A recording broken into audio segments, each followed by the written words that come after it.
Ain't it fun living in that real world? Religion without a personal encounter with Jesus Christ will not save the soul, and it will not bring the peace that your soul longs for.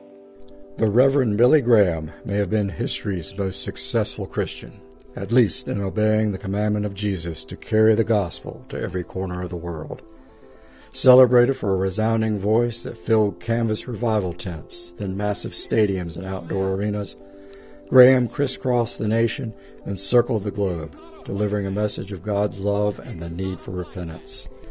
He preached to 215 million souls in 185 countries over a career of more than 50 years. He reached millions more with radio, television, newspaper, video, movie, and internet. I despise all this attention on me. I wish we could publicize the meetings in some way in which my name were not used. I'm not trying to bring people to myself, nor am I trying to interest people in me. But I know that God has sent me out as a warrior on the 5 continents to preach the gospel, and I must continue until he gives the signal that I'm to stop.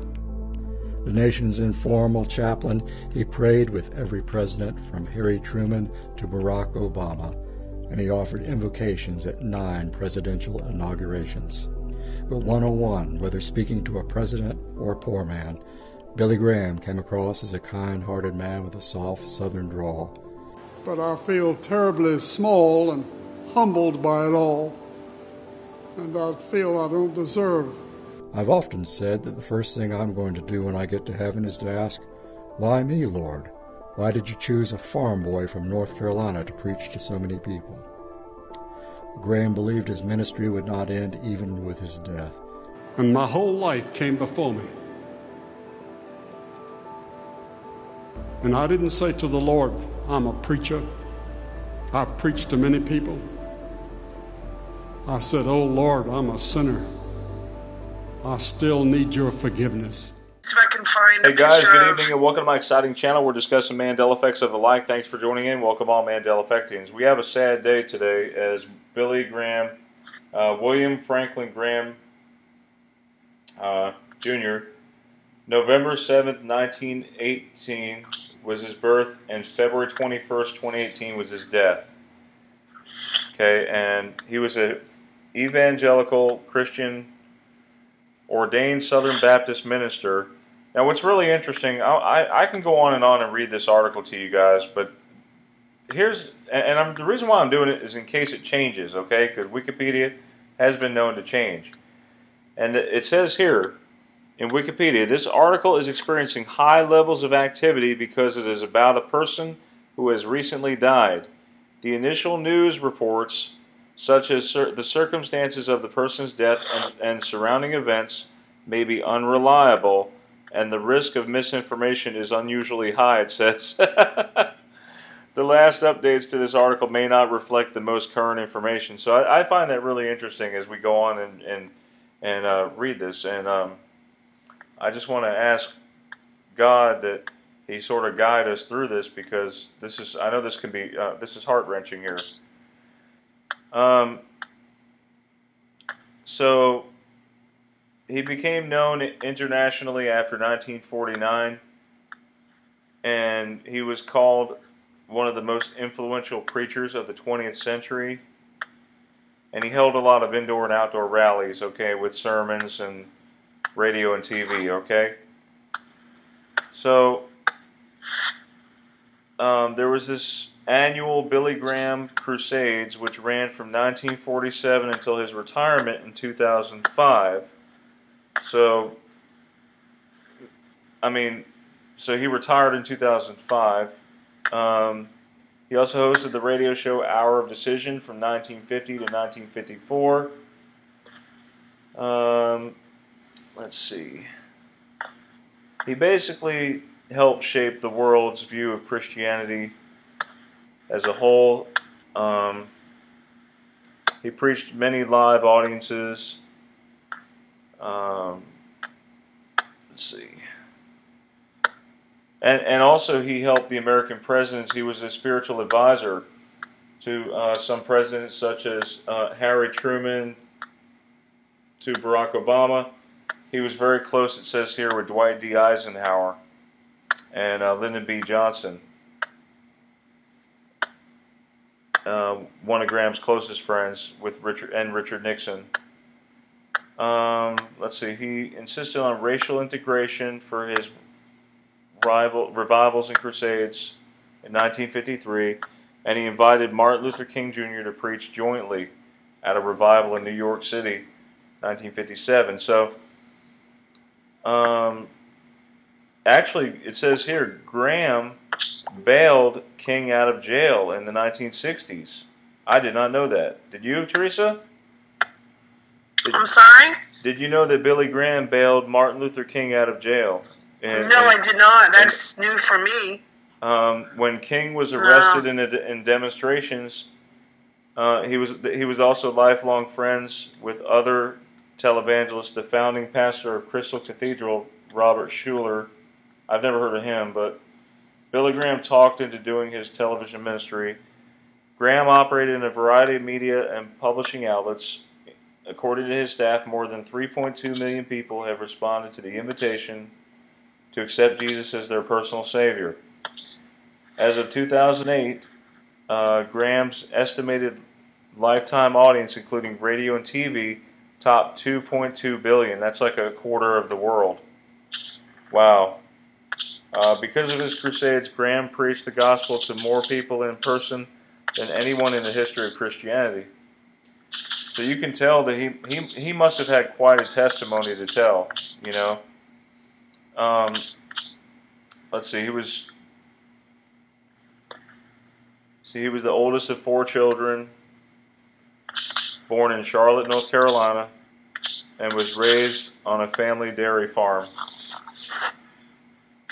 You guys can read this at your own leisure. But let's see, what did he die of, Teresa? Do you know? No, I haven't looked into that part yet. I'm looking into it. Sorry. He died at age 99. He was born in 1918. Died in 2018. Wow. He made it really close to 100. A lot of people saw this death with Billy Graham as what could be the start of the rapture. I don't want to generate any false news or anything. Yeah, that's what I've been seeing a lot of. Like this is I've been seeing that a lot too. But here is some interesting stuff that I found and Teresa found. Top stories today. I'll just play a short clip of this. Evangelist has been a spiritual guide to millions, including presidents, both Republican and Democrat, since Harry Truman. He will be remembered by hundreds of millions of people worldwide for his crusades, books, and TV and radio broadcasts, continuing to believe in the nation's religious rebirth. Dr. Graham has preached the gospel in person to more people than any other human in history. In his open prayer letter to Americans in 2012, Graham warned, "My heart aches for America and its deceived people." However, he noted there is a precedent for renewal in the Holy Bible. He referred to the salvation of Nineveh, the ancient biblical city mentioned in the Gospels of Matthew and Luke. When the prophet Jonah finally traveled to Nineveh and proclaimed God's warning, people heard and repented. I believe the same thing can happen once again, this time in our nation. Still, he is concerned about possible end times. The signs are converging now for the first time since Jesus made those predictions. Graham wrote to WMD in an exclusive email interview. The idea of hell is a hideous reality for those who refuse to let God come into their lives. He wrote in his 2000... Well, did you catch that, Teresa? Huh? Okay, he just said, hang on, the idea of hell is a hideous reality for those who refuse to let God come into their lives. He wrote in his, in his 2015 book, Where Am I, Heaven, Eternity, and Our Life. Another one of his really closest friends was Kathy Lee Gifford, which to me, I believe her name is a Mandela, her first name. It's spelled now Kathie, Lee Gifford with 2 F's. But yeah, her first name I believe changed because I thought it was Kathy. I don't know. That's what I thought too, Brian. I could have sworn it was Kathy with a Y. But listen to her. Kathy Lee Gifford joins me now. She was a close friend of Billy Graham. Kathy, great. Still am. What what's your reaction? What are you thinking about? Oh, they came in to tell me I was in makeup across the street, and I just immediately just put up my hands and said, "Thank you, Lord, thank you," because he has been lingering and languishing. Last time I saw him was 4 years ago at his 95th birthday party.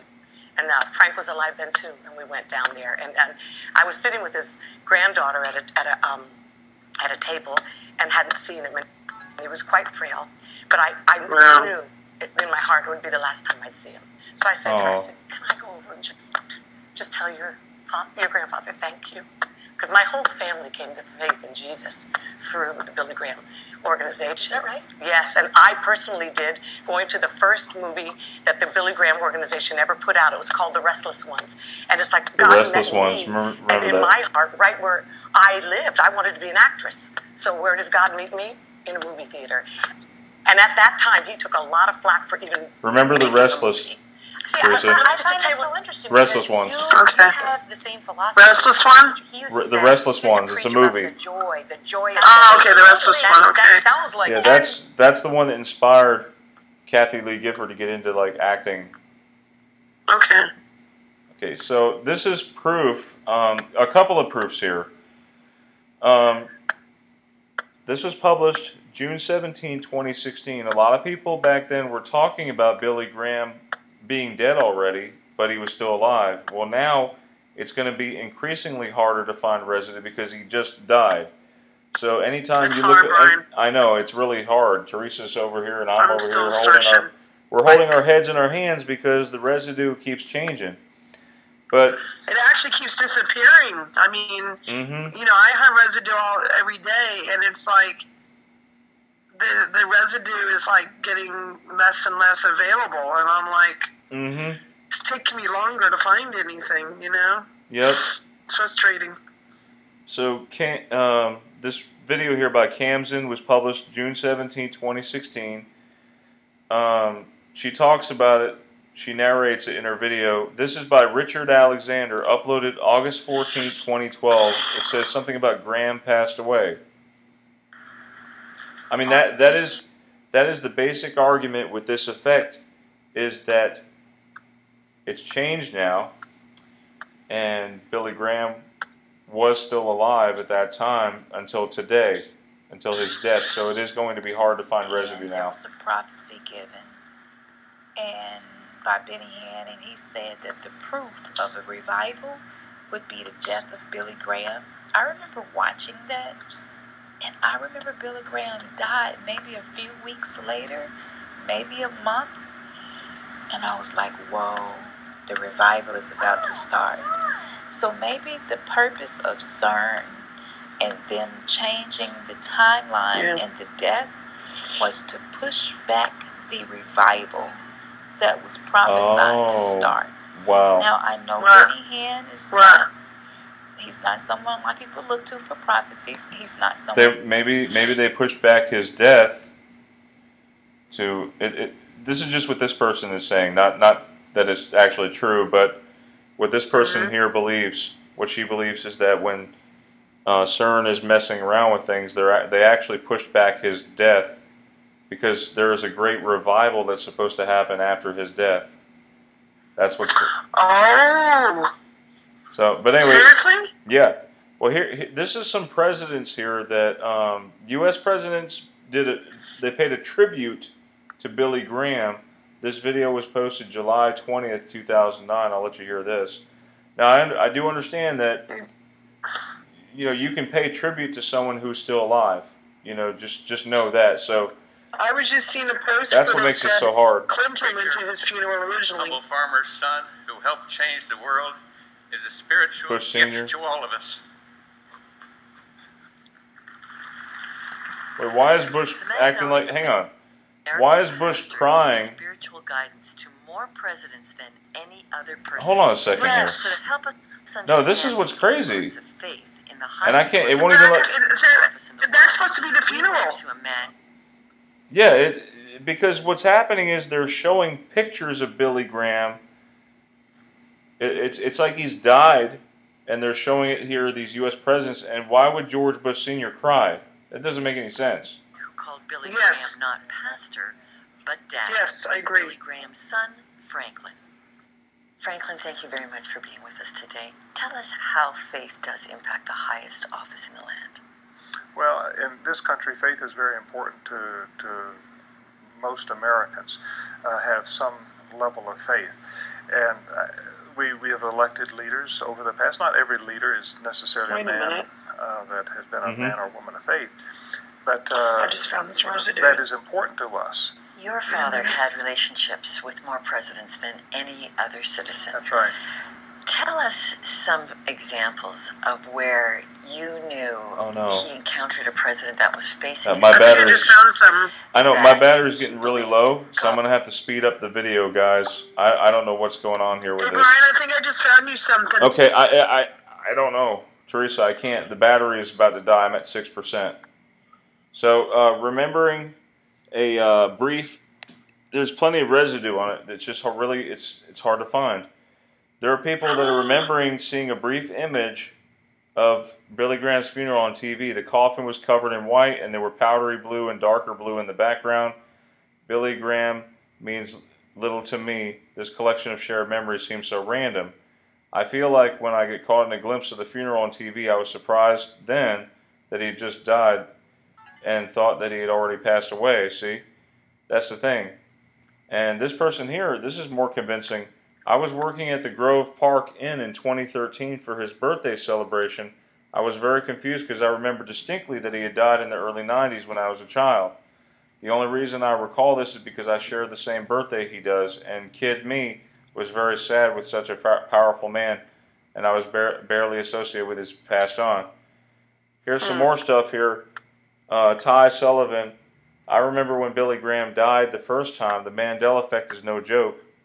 P.S. I thought for the last 10 years or so, Billy Graham was already dead. Mandela Effect?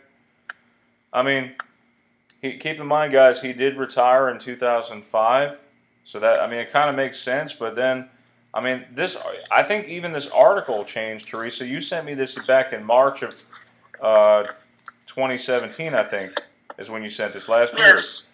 And in this article, he talks about living out the gospel, Billy Graham, you know, teaching your children to know God, responsibility of parents. This is from his 1955 sermon.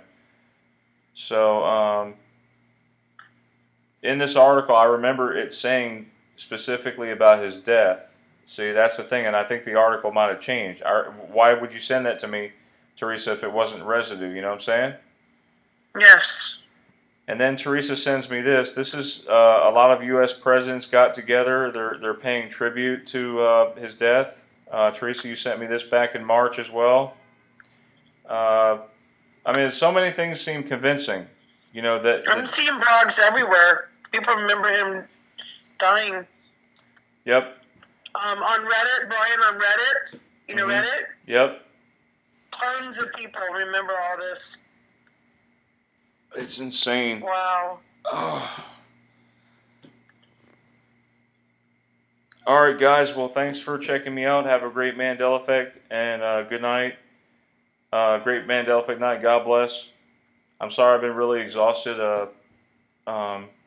with doing some of the effects. This is a major one, though. I felt like we had to cover this. Right, Teresa? It's huge. Mm-hmm.